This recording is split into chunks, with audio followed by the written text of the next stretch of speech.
From Sigma Woman, this is the Business for Aligned Women podcast. I'm your host, Clara McKay, your aligned business coach and advocate for all things showing up for your vision. This is a no BS space for brave-hearted women who are actually craving change. I'm dedicated to bringing women's visions into reality, equipping women with all they need to build an abundant future, and shutting down all of the ways that you keep yourself small. Here, we're all about a women-centered approach, non-negotiable value alignment, and making bank without compromising your well-being. Each week, you're already one step closer to your most aligned and abundant future. Welcome to our latest book club episode. So if you don't know, I offer something called the Aligned Women Book Club, and it's a free, low-touch, low-effort book club. And what it is we read a book together every 3 months. So we pick one book and we have 3 months to read it, to think about it, to chat about it, to go back and forth. And then all the messages I get and all the conversations that I have, I put it together into this podcast episode that comes out every 3 months. I know that a lot of my audience are big readers. They always have been, or some of them are new to coming back into their reading life. I'm a massive reader. Reading is one of the most important things in my life. It's probably something that I spend 60% of my free time doing in all the various formats. I feel most like myself when I'm reading, and I read both to learn about my business, to grow my business, but also just fiction, relaxation, connecting to myself, building my compassion, all of that kind of stuff.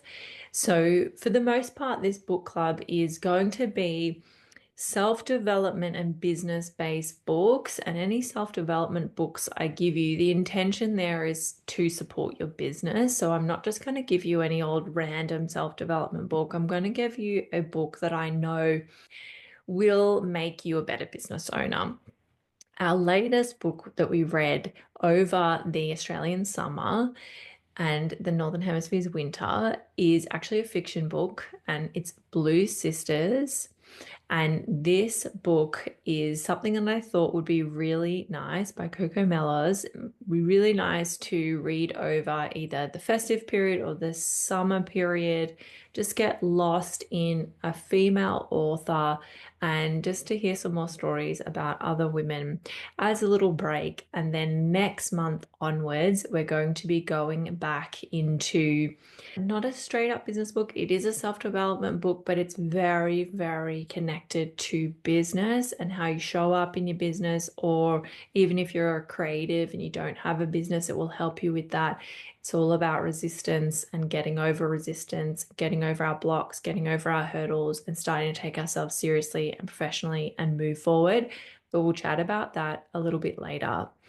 So let's talk about Blue Sisters. So Blue Sisters is her second novel, her sophomore novel. And I read her first book, I think, when it came out. I think Blue Sisters came out relatively recently last year. And I did like her first novel, but I did find it wildly depressing. And because my reading is so about enjoyment and relaxation, if something's very, very depressing, it's just not going to be my favorite. And I'm probably not going to love it as much as I would love other things. So if you're reading this and you've got a lot of uplifting fiction, if you've got any cozy suggestions, please send them to me, because that's my vibe, especially in 2025. I will read heavy stuff every now and then, but I really use my reading as escapism. And if I'm escaping into a life that's worse than mine, it doesn't really function in the way that we want it to. So I had quite a few messages about this book, and pretty much my thoughts were the same as everyone else's thoughts. The things that I'm going to talk about, I had a lot of messages saying the same thing. So I'm just going to cover it from my perspective, because I feel like most of us had the same feelings about this book. I did think it was a good book for summer. It was a good beach read. It was a good by the pool read, by the lake read. And it was nice to just get a little bit distracted with this book.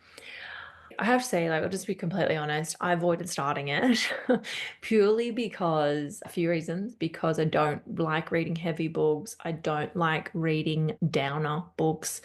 I generally avoid books on grief. I mean, most people know I'm grieving my mum, but that was like 13 years ago now. But it's just when you've grieved your mother, your grandmother, your boss, your dog, it's like I feel like I've had enough of that in my life. I don't need to inject it into my leisure time as well. Which maybe that's crazy, but I think some people will get what I mean by that. And I've also mentioned that I have a really touchy relationship with my sister. My sister has very severe borderline personality disorder, and therefore sister stuff sometimes makes me a little sad. And I knew that this book was all about sadness. It was all about sisters and fraught sister relationships, and it was also about grief. So it wouldn't be in my wheelhouse and it wouldn't be something I would pick. I actually just picked the top three buzzy female author books that were out at the moment, and you guys did a little poll. So you guys picked this. So I read it for you guys. And I liked it more than I thought I would to begin with, honestly. This is a family drama, is what we would call it. And I think I don't like them, but then when I get in them, I usually do. And I'll talk about another family drama book that just completely swallowed me whole later on, which I think is a great comp or additional recommendation to this book. I thought that there were some lines in it that were really epic, and I thought that some of the characters I could really resonate with and relate to and saw myself in, and I appreciated some of the existential issues that some of them were going through, and I found that kind of interesting. I did personally find that a lot of the characters, maybe not like two out of the four sisters, but a lot of the side characters I felt like were like caricatures. I just don't have another way of explaining that. And I think a lot of people who read this might feel the same way, that they felt very cardboard. And what I thought when I read that was having that many characters in a sophomore novel was probably too much for someone to flesh out. And I think it would have been better to have less characters, but have the ones that we did have rendered a bit more deeply and fully for it to be a really enjoyable experience. But then I thought maybe this is a tactic and maybe the characters are caricatures and cardboard cutouts for a reason, and they're meant to maybe be more two-dimensional than the main characters so that we maybe related to the main characters more. I don't know. Maybe there was rhyme and reason to it. But I did think the caricatureness of the side characters reminded me a lot of one of my favorite comfort shows. And it's a comfort show that is based on a great book. And but somehow in the adaptation in the TV series, a lot of the characters became quite two-dimensional, but doesn't mean they're not entertaining. They're very entertaining, which is why it's my favorite ever comfort show. And that show is Sweetbitter. I think there's two seasons and then it got cancelled. I can't remember what platform it is on. It's on an Australian platform. You can definitely watch it. I have probably watched it 10 times, and babe, I will watch it again tonight if you want me to. I love it. It's based on a novel kind of slash memoir by Stephanie Danler called Sweet Bitter. And it's about a woman who moves to New York and joins a restaurant and starts working in hospo. And there's some side characters in that that are very caricatures, and they are stereotype, maybe is the word I'm looking for. They're very stereotypical and they're fun for that reason. And we don't need them to be anything else other than that. So if you're like, oh, I kind of liked all this cast of characters and I enjoyed it and the caricature level didn't get to me, then you might like Sweet Bitter. And if you've ever worked in hospitality like I have, you will love Sweet Bitter and you will be reminded of those days, or if they are still your days now. And yeah, that's a comp for this book that I think, I guess it has the New York City vibes as well. I will say the book Sweet Bitter is One of my favorite books ever. So I would definitely read the book and watch the TV show. They have the same storyline, but they're really different in their presentation and in the vibe. I think they're really, really different. But go and read that one, go and watch that TV show, and let me know if you like it or if you already love it. Send me a message because, yeah, it's one of my all-time favorite and my very number one go-to comfort shows. We've all seen coaches pushing hustle. You might have even got caught up in the hype and tried it only to end up feeling more confused and burnt out than you already were. Imagine no longer feeling scattered, confused, stressed, but moving into a state of being supported, clear, and confident in your business today and where it's going in the future. That is why I created an intentional container to finally get out of the overcommit, overwhelm cycle and into a way of doing business that aligns with your energy. The 6-month sustainable success system for energy aware women business owners is a one-to-one program specifically made for women business owners who lean towards creativity, lean towards caring more about their physical well-being, and using their energy in the most intentional way possible.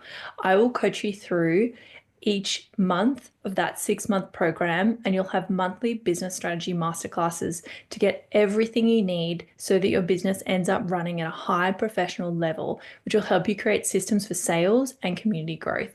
It's half a year of one-to-one support with someone who has done it and has been exactly where you are now.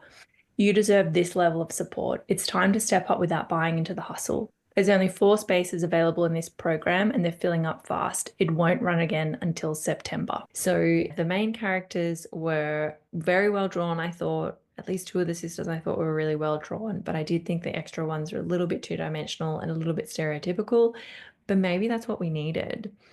So, to talk about another family drama comp, which you might have read, very, very popular a couple of years ago, that I think is very similar to this book, is Hello Beautiful by Anne Napolitano. It's also about sisters. I can't remember how many, maybe 3 or 4, and their family, and it spans quite a long time. And there's a love story there, and there's a bit of grief in it, just FYI. There's a bit of suicidal ideation in it and mental illness, but it is definitely worth reading. Incredibly touching, very, very sad, will make you bawl your eyes out. And there's a line in that book that I will never ever forget it. I know it word for word because it just hit so deeply and so hard. And if you've read it and you want me to tell you that line, send me a message because I'll tell you it, but I can't tell you it now because it is a spoiler. All right, so that is also a family drama, beautifully rendered characters. Everyone is incredibly fleshed out, incredibly deep, incredibly moving. But it has that similar vibe of there's quite a few characters, but we've got our main sisters, and we're looking at that fraught relationship between sisters. I mean, I'm sure it's not fraught for everyone, but I think it is for a lot. There's a lot of layers in being a sister, there's a lot of expectation, competition, all that stuff. And that book also covers it.